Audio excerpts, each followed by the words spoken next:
What do you see when you think about a motorcycle designed for fun? I imagine it may be a $20,000 super sport for many people, but I find those bikes usually don't provide the purest riding experience and can be too complex and overwrought to have fun on public streets. For me, it's naked bikes that usually provide this experience. They offer the purest riding experience and have engines and chassis designed for carving up public roads. Analogized to the automotive industry, middleweight nakeds are the driver's cars of the motorcycle world. They combine sharp chassis with torque-heavy and rev-happy engines to create a machine that delivers plenty of excitement on back roads. Ducati is the originator of the naked class of motorcycles. The 1993 Monster ushered in the segment, completely shaking up ideas about the necessity of wearing a well-tailored suit to the party. 30 years later, and 350,000 models sold, the Monster is still going strong and has just entered its latest iteration. So in today's video, we take this newest Monster for a ride, and I will tell you why I think it's likely the best riding street bike you can buy.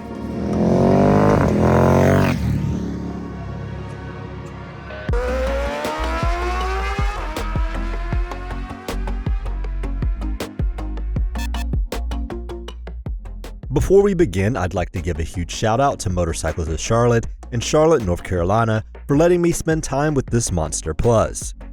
Motorcycles of Charlotte has a nice selection of new and used motorcycles and is home to premium brands such as BMW, Ducati, and MV Agusta. So if you're in the market for a new motorcycle, be sure to check out the folks at Motorcycles of Charlotte. This latest Monster made its debut for the 2021 model year and comes in two flavors, the Monster and the Monster Plus. The Plus only adds a tiny windscreen and a pillion cover, otherwise the bikes are the same. The one we have here is a 2021 Monster Plus with an aftermarket Termignoni exhaust.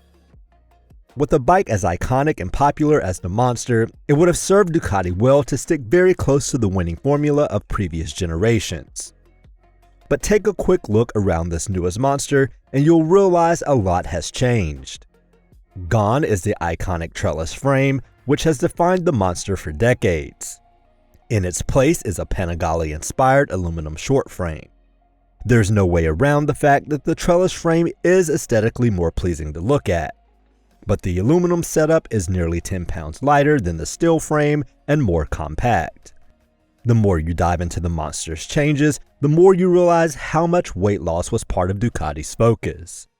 The rear frame is over 4 pounds lighter, the swing arm is 3.5 pounds lighter, throw in some lighter wheels, and overall the Monster has lost a total of 40 pounds versus the last generation Monster 821.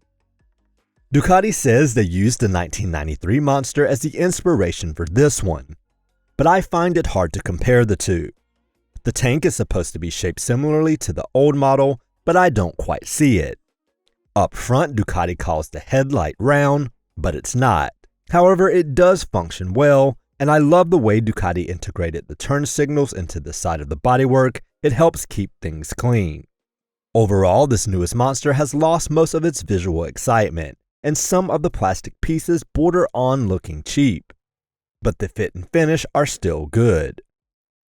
Walking up to the Monster, you'll notice it's pretty narrow and feels like a small bike.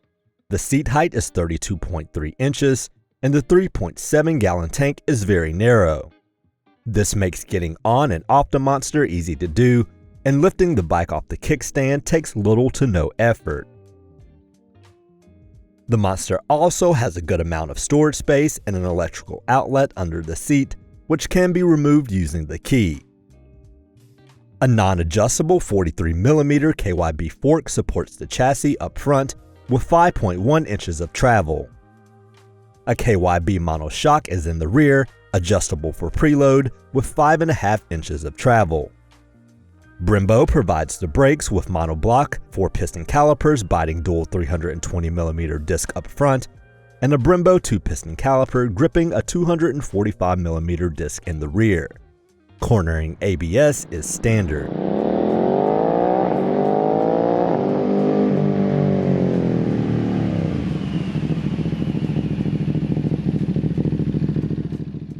The 17-inch wheels are wrapped in Pirelli Diablo Rosso 3 tires, 120/70 up front and 180/55 in the rear. All the controls run through a 4.3-inch TFT display. Ducati has done a great job of making the menus and handlebar controls easy to use and understand.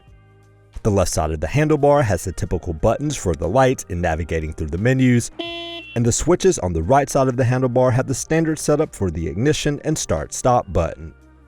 Dive into the menu screen and you will find plenty of adjustability for the ride modes, ABS, and customization. The bike has plenty of technology, but Ducati has made it so that the technology doesn't become the centerpiece of the Monster's purpose. Regardless of how you feel about the Monster's looks, weight loss adds to the bike's overall feel, making it easier to maneuver. Because the bike is so small and light, it's easy to forget the beast of an engine that rests at the center. Ducati dipped into its parts bin and used its 937cc Testastretta 11-degree engine to power the Monster.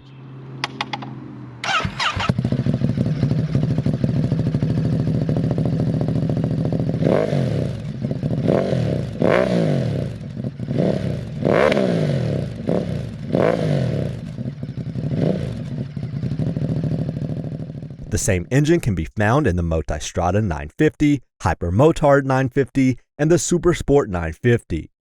In Monster duty, the engine has been tuned to provide very predictable and good-natured characteristics. The engine is responsive but not overeager, and this further adds to the Monster's overall balance. The 90-degree twin makes a solid 111 horsepower at 9,250 RPM and 69 pound-feet of torque at 6,500 RPM with the 10,000 RPM redline.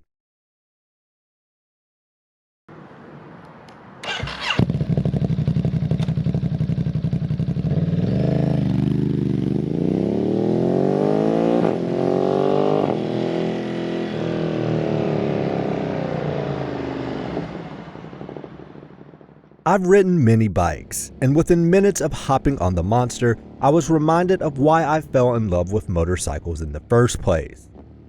So many bikes nowadays are packed with technology and high-level components, but very few in recent memory have pulled at my heartstrings the way this bike did.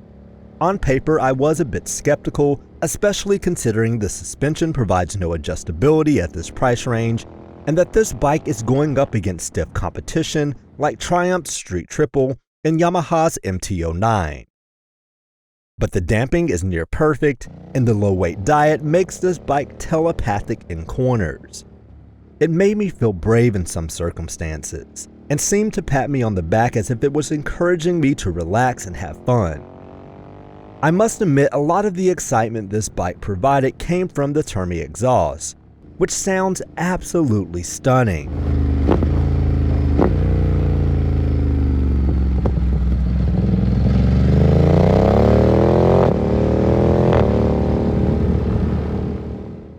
This bike sounds every bit as menacing as the Monster name suggests. Godzilla, Frankenstein, or any form of dragon, zombie, or hydra can't compare to how this bike sounds fitted with this exhaust.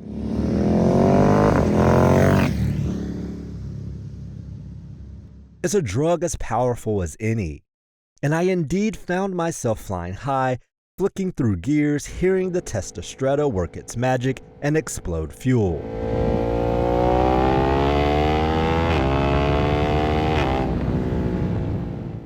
This bike made me a newbie again in spirit. Sure, it's still possible to receive the euphoria the freedom of riding a motorcycle can provide, but there's nothing like the early days of first experiencing that joy. The Monster brought that back for me. It made me feel something I haven't truly felt in a long time. It made me feel completely free. Ducati said their goal was to give the Monster what is needed to get supreme fun when riding a bike. In other words, an engine, a seat, a tank, and a handlebar.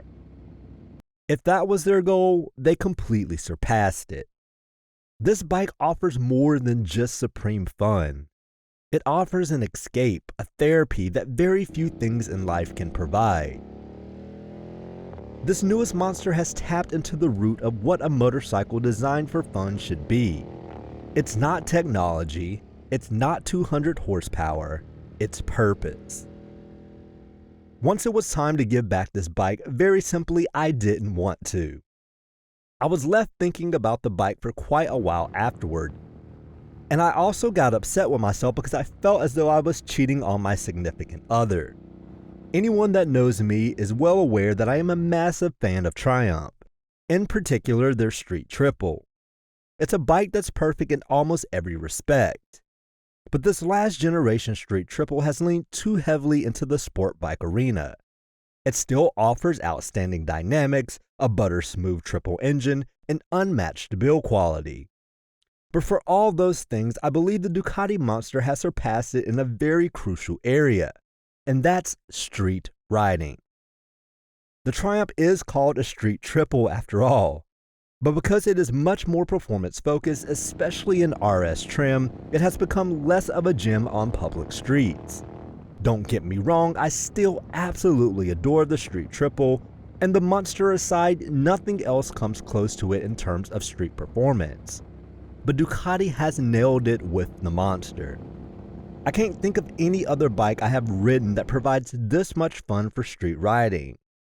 Part of that beauty is that so much of this bike's performance is accessible on streets without doing something crazy. Super Sports provide more straight line thrills, but you can barely get through a single gear without demolishing every law in the books.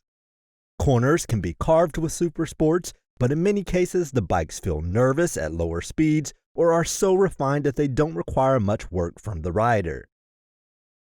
With the Monster, you can take it to redline, crack through a few gears, lean it hard into a corner, and sense the bike is asking you to give it just a bit more.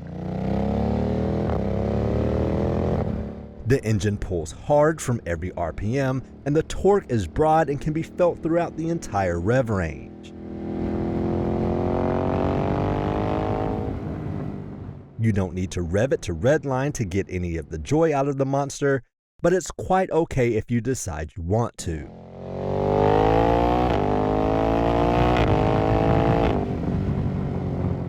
It's all a very pure experience. If you find yourself looking for a bike that provides one of the most extraordinary riding experiences on the planet, head over to your local Ducati dealership, grab yourself a Monster, fit it with a Termi exhaust,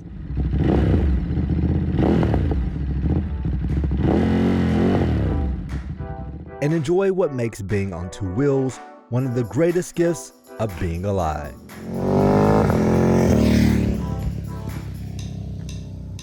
Thanks for watching, and thanks again to Motorcycles of Charlotte. If you enjoyed this video, be sure to like, subscribe, and leave a comment below. You can also find us on Instagram at rideXdrive.